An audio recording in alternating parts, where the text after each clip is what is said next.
Picture this, the mighty Disney empire, a titan of entertainment, rocked by a storm over a single comedian's monologue, and it's slashing millions from their subscriber rolls in the blink of an eye.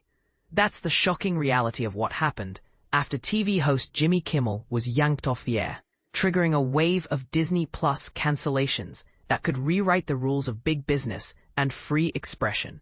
But here's where it gets controversial. Was this just a corporate misstep or a dangerous slide towards censorship in the name of politics?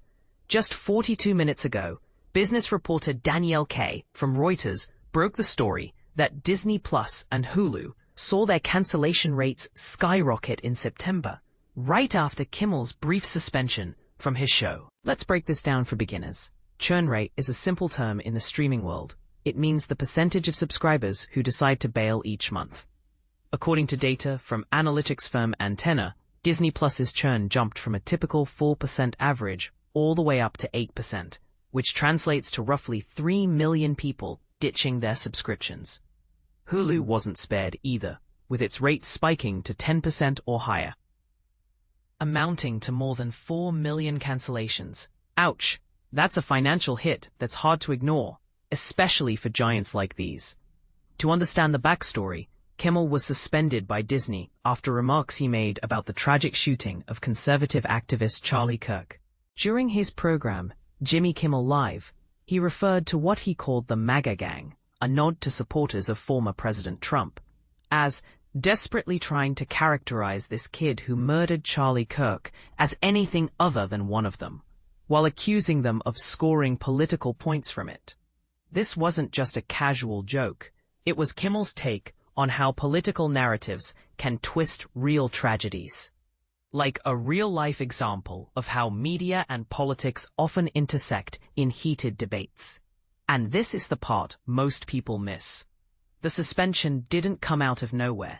It happened just hours after Brendan Carr, the chair of the Federal Communications Commission, FCC, which regulates broadcasters, threatened to strip ABC, the network that airs Kimmel's show and is owned by Disney, of its broadcast license. Carr's strong words suggested Disney was under intense pressure from a government regulator, sparking debates about whether this was a fair response or an overreach. The backlash was immediate and fierce.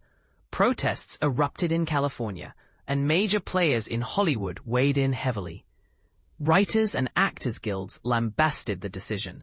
Lawmakers voiced their outrage, and even the American Civil Liberties Union, ACLU, slammed it as a clear violation of free speech. Critics, including First Amendment advocates, called it outright censorship, arguing that punishing a comedian for political commentary sets a chilling precedent. They didn't stop at words. Many urged economic action, like boycotting Disney's services to send a financial message. Hundreds of celebrities and industry insiders signed an open letter in support of Kimmel, backing his right to speak out. And guess what? ABC reversed course within a week, bringing Kimmel back amid the uproar. Now, Antenna's fresh data, unveiled on Monday, provides the first concrete evidence that this kerfuffle might have stung Disney's bottom line. While Disney Plus and Hulu hemorrhaged millions more subscribers that month compared to recent ones, Netflix kept its churn steady at a low 2%, a reminder of how one company's controversy can spell opportunity for another. But is Kimmel's suspension the sole culprit? It's not entirely clear. The timing overlapped with Disney's planned subscription price hikes, as the company scrambles to boost profits from its streaming operations amid growing pressures. Still, both platforms managed to attract new sign-ups in September, which softened the blow a bit, per Antenna's insights. Disney has chosen to stay silent on the matter, declining any comment, while Hulu hasn't responded yet. This whole saga raises big questions. Is pulling a comedian off air for political views a valid business choice, or does it cross into suppressing free speech?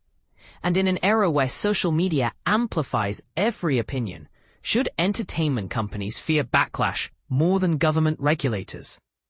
On one hand, you could argue Disney was just protecting its image and complying with potential legal threats, a pragmatic move for a corporation. But here's a controversial counterpoint. What if this emboldens more calls for boycotts, turning every on-air opinion into a financial gamble? Could we see a future where comedians self-censor to avoid losing viewers or jobs? What do you think? Should Disney have weathered the storm and let Kimmel's monologue stand? Or was suspension the right call to avoid bigger regulatory headaches? Do you believe free speech protections extend fully to late-night TV hosts, even when politics gets personal? Share your agreement, disagreement, or any fresh perspectives in the comments. Let's keep the conversation going.